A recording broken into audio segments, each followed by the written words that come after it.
बहु किंवदंती इतिहास और लोकविश्वास को बहन करिथिबा प्राचीन पीठ हेउछि बिरंची नारायणक पीठ।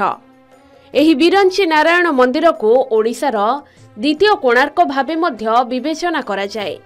एहाकु सूर्य उपासनार अन्यतम प्रमुख क्षेत्र बोली लोके मानती। भद्रक जिला तिहिडी ब्लॉक पालियाबिंधा पंचायतर पालिया गाँवर ए हेउछि ऐतिहासिक बिरंची नारायणक पीठ, जेउठी सूर्य पूजा पाइथांती। चतुर्मुखी ब्रह्मा मंदिर भावे मध्य यह बेस गुरुत्व बहन करे। एही मंदिरर बेढ़ा और चक ठीक कोणार्क मंदिर परी, किंतु आवश्यक रक्षणाबेक्षण नहेबा जोगु ताहा नष्ट हेबा सहित अनेक मूर्ति मध्य चोरी होई जाइछि। एसबु सत्वे ही मंदिरर महात्म्य बढ़िबारे लागिछि। एठारे अघी पूर्णिमा परठारु प्रसिद्ध गुंडुणी मेला आयोजित होइथाए।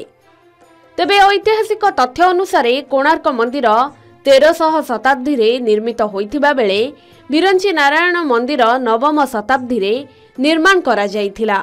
तेणु एही पीठ को द्वितीय अर्क क्षेत्र कुहा जाए। ऐतिह्य और परंपरार गाथा बहन करुथिबा एही बिरंची नारायण पीठर प्रसिद्ध गुंडुणी मेलार विशेषत्व हेउछि भक्त माने फूलछता मानसिक करी चर्म रोगरू रक्षा पाइथांती। तेणु श्रद्धालु माने ओडिशार विभिन्न स्थानरू आसी मानसिक रखिथिबा फूलछता को धाड़ीरे आसी समर्पण करिथांती। पौराणिक कथा अनुसार द्वापर जुगरे श्रीकृष्णଙ୍କ पुत्र सांब चर्म रोगरू मुक्ति पाइबाको एठाकू आसीथिले। पूर्वरु थिबा समुद्र कूलरे सूर्य उपासना करी आरोग्य होइथिले। तेणु एही मेलारे श्रद्धालु फूलछता मानसिक कले तांकर समस्त चर्म रोगरू उपशम मिलिथाए बोली विश्वास रहिछि। सेहीपरि भावे आगरु गोटे दिन मेला अनुष्ठित हेउथिबा बेले एबे 5 दिन धरी एही मेला अनुष्ठित हेउछि। तेणु श्रद्धालु माने बिरंची नारायण को दर्शन करी निजर मनस्कामना जणाइथांती।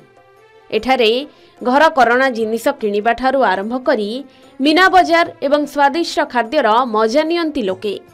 शांति श्रृंखला रक्षा पाई पुलिस कर्मचारी सहित मंदिर ट्रस्ट बोर्डर स्वेच्छासेवी माने नियोजित अछंती।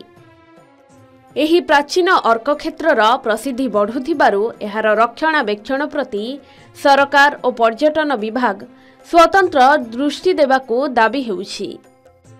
भद्रकरू भिडियोग्राफर जयंत बारिंक सहित नरेंद्र कुमार सामंत रिपोर्ट के न्यूज ओडिशा।